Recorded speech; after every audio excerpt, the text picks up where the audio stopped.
Hey guys, how you doing? It's Tom. Another day, and Tommy Robinson and Julian Assange are still political prisoners of the tyrannical government of the European Union.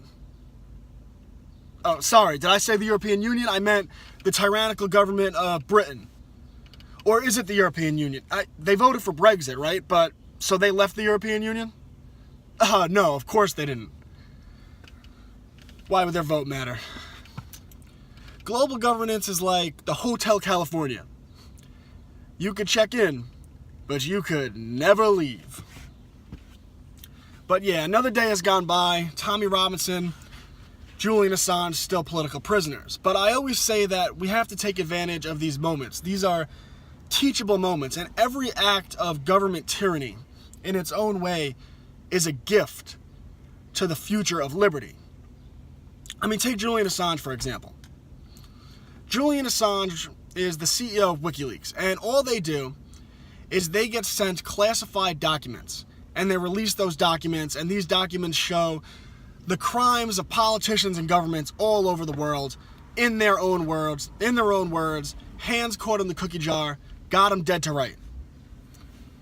And the response to WikiLeaks spreading truth is Julian Assange becomes the most wanted man in the world. Governments all over the world want Assange dead. And if the greatest truth teller in the world is the most wanted man in the world, then the world by its very nature is run by criminals.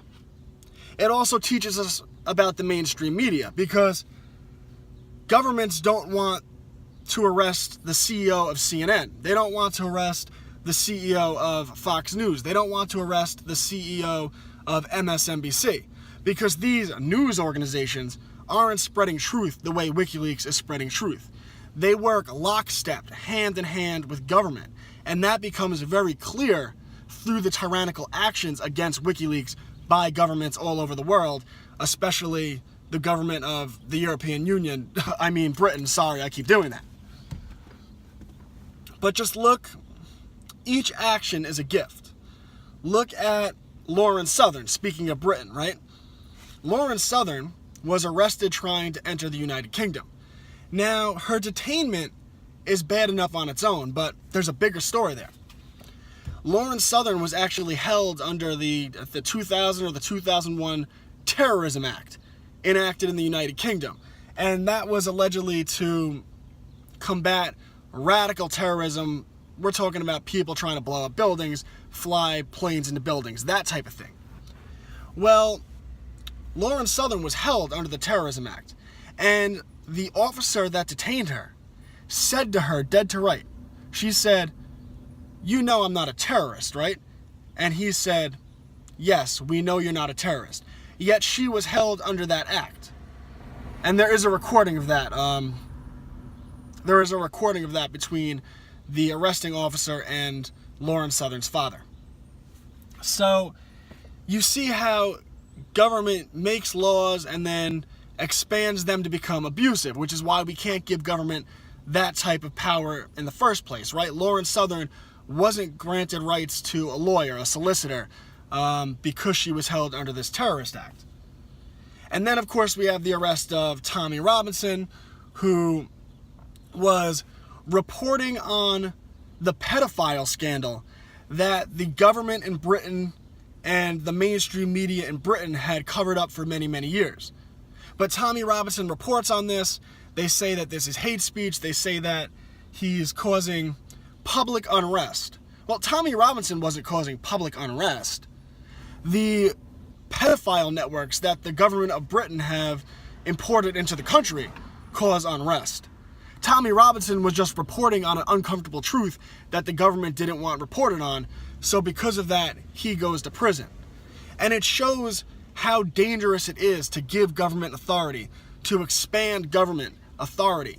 Just like Brexit shows how dangerous it is to give away your national sovereignty.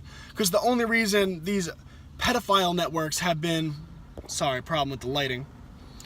The only reason these pedophile networks have been able to take shape in Britain is because the European Union, their immigration policy, and the erosion of British sovereignty so that these pedophile networks could take control of the country. So Tommy Robinson reports on that, and he gets arrested. And as a response, the judge in the case issues a ruling that anyone in the country of Britain who reports on Tommy Robinson's arrest, anyone who reports on his arrest, can themselves be arrested.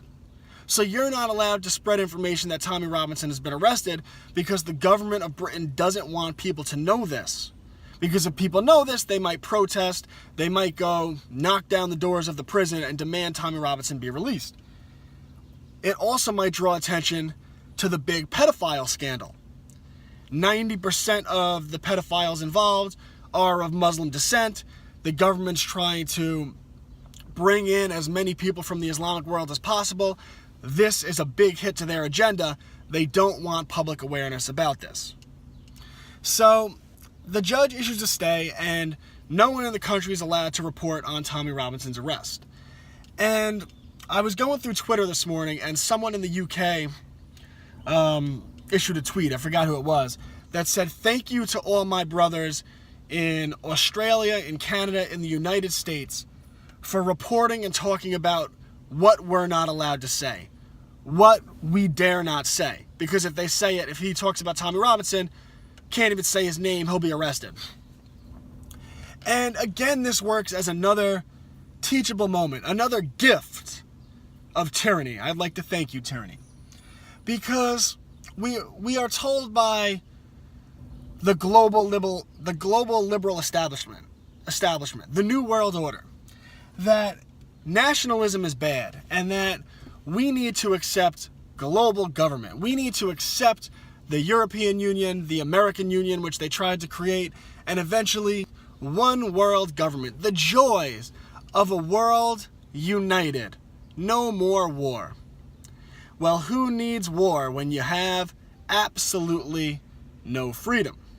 Because if there was a global government, then when the judge issued that stay, anyone in the world who reported on Tommy Robinson's arrest would have been themselves subjected to arrest under the tyrannical arm of government. And how many people would even know Tommy Robinson was arrested at this point? Because people in the United States, people in Canada, people in Australia wouldn't be able to talk about it. We would all be subject to the tyrannical arm of global government. I mean, take global government and shove it up your ass. Look at the country of India. They have now got rid of all cash. I'm not sure if they went back to it, but at one point they did. And in order to make transactions, you have to do an eye scan and a fingerprint scan. Well, when you give the government that type of power, anyone who goes against the government, say Tommy Robinson, say myself, if the government doesn't like what they're doing, there's no cash, you need to do an eye scan in order to spend money, they could just freeze your account and you have absolutely no cash. You have absolutely no living. Say someone like me, someone like Tommy Robinson, they would absolutely, these people don't exist in China. And the reason they don't exist is because if they do, they'll be arrested and possibly killed by the Chinese government. Well, in China, they have the largest, most expansive spy state in the world. And there are biometric cameras everywhere throughout the country.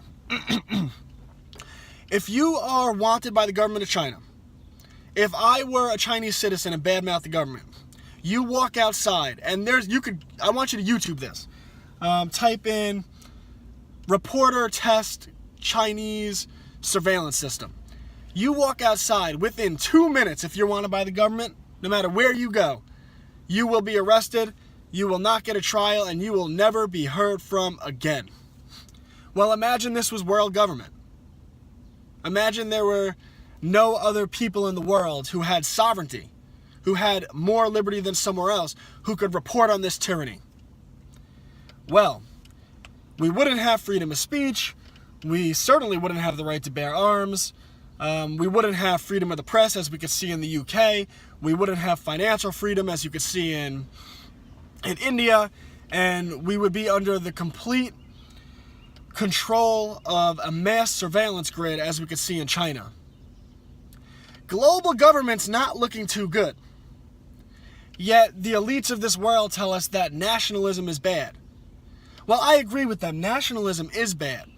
So the first thing we're going to do, because they're not going to stop us, the first thing we're going to do is we are going to restore nationalism all over the world. We're going to restore nationalism in the United States, as Donald Trump is doing. We're going to restore nationalism in Canada. We're going to restore nationalism in the United Kingdom. Brexit will take place because we will fight for it. We're going to restore nationalism in France and Italy and all over the world. And then any country that embraces individual liberty, well, that's great. We will be a global community through voluntarism, not through tyranny. We will agree through voluntarism to work with one another. All free states in the world can work together without having global government. And all those free states will be prosperous, because the more free a nation is, the more prosperous they are. It's why the capitalist country of the United States has a great deal of wealth. That poverty in the United States means having a car, having a cell phone, having a meal to eat.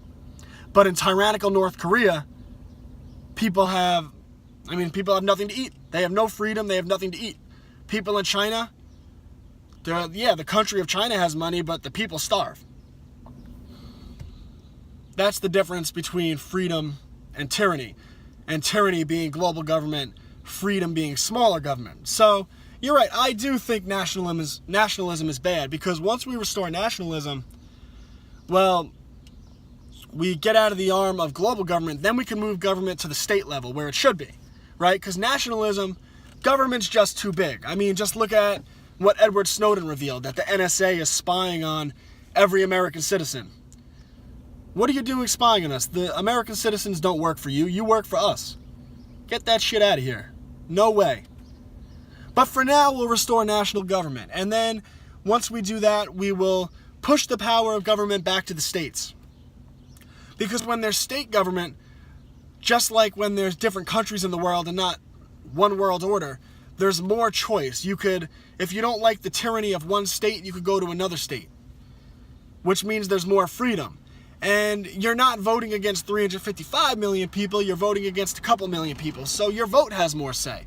And your input has more say. You could sway the opinions of people on your state on certain issues. I mean, just look at the marijuana issues, how in certain states, people have had grassroots movements to push for referendums to legalize marijuana. That's the difference between national government and state government. And then once we get state government implemented, well, my God, we could push government back to the local level. And if you push government to the local level, all of a sudden you'll see government that's very efficient, because now you have government that instead of having to answer to a couple of million people, might have to answer to 100,000 people. Shit, in some counties around the country, local government has to answer to 10,000 people, 5,000 people. All of a sudden, the voice of the people has a lot of power. We need to make government smaller, not make government bigger. The New World Order, one world government, the European Union, the Amero, this is tyranny.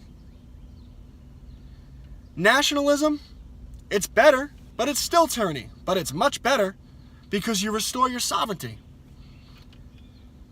State government's better because you have more say. And local government, well, you have a shitload of say. The people of this world are leading a movement. We are taking our freedom back. We are taking our countries back. We are taking our world back through sovereignty. And we are taking our liberty back. If Tommy Robinson's family is watching this video, his wife, his young child, I want you to rest easy. Tommy Robinson wrote a book titled The Enemy of the State. Well, I want you to know that the enemy of the state has lots of fucking allies.